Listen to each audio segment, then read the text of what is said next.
Sir, ഈ IKTVA അല്ലെങ്കിൽ ഇക്തിവ എന്ന് പറയുന്ന ഒരു ടേം എന്താണെന്നൊന്ന് എക്സ്പ്ലെയിൻ ചെയ്യാമോ?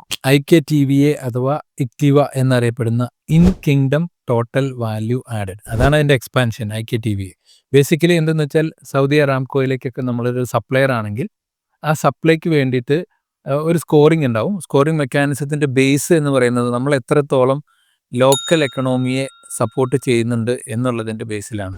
അതിൻ്റെ പർപ്പസ് എന്താണെന്ന് വെച്ചാൽ, ലോക്കൽ എക്കണോമിയെ സപ്പോർട്ട് ചെയ്യുക, അതിനെ പരിപോഷിപ്പിക്കുക, മണി സർക്കുലേഷൻ വർദ്ധിപ്പിക്കുക എന്നുള്ളതാണ് അതിൻ്റെ പർപ്പസ്. ബേസിക്കലി അതിൻ്റെ സ്കോർ വരുന്നത് സൗദി നാഷണൽസിന് കൊടുക്കുന്ന സാലറി, അതേപോലെ തന്നെ അവർക്ക് കൊടുക്കുന്ന ട്രെയിനിങ്, അതേപോലെ ലോക്കലായിട്ട് പർച്ചേസ് ചെയ്യാനും ഒക്കെ വേണ്ടി ഉപയോഗിക്കുന്ന ഫണ്ട്, ഇങ്ങനെയുള്ള കാര്യങ്ങളെല്ലാം നമ്മുടെ സ്കോർ കൂട്ടും. അങ്ങനെ ആ സ്കോർ, ഒരു നിശ്ചിത സ്കോർ ഉള്ളവർക്ക് ആണ് പ്രോജക്ട്സ് അവാർഡ് ചെയ്ത് കിട്ടുക. അതിലൂടെ കിട്ടുന്ന റവന്യൂ തിരിച്ച് സൗദി എക്കണോമിയിലേക്ക് തന്നെ ഫ്ലോ ബാക്ക് ചെയ്യപ്പെടുന്നുണ്ട് എന്നുള്ള ഉറപ്പുവരുത്തുക എന്നുള്ളതാണ് ഇതിൻ്റെ പർപ്പസ്. ഇതിൻ്റെ പ്രൊസീജിയർ എങ്ങനെയെന്ന് വെച്ചാൽ, നമ്മളുടെ ഫിനാൻഷ്യൽ സ്റ്റേറ്റ്മെൻറ്റ്സും അതേപോലെ തന്നെ ഇതിൻ്റെ സപ്പോർട്ടിംഗ് ഡോക്യുമെൻറ്റ്സും എല്ലാം കൂടി ലിസ്റ്റഡ് ആയിട്ടുള്ള, അപ്രൂവ്ഡ് ആയിട്ടുള്ള ഒരു ലിസ്റ്റ് ഓഫ് ഓഡിറ്റേഴ്സ് ഉണ്ട്.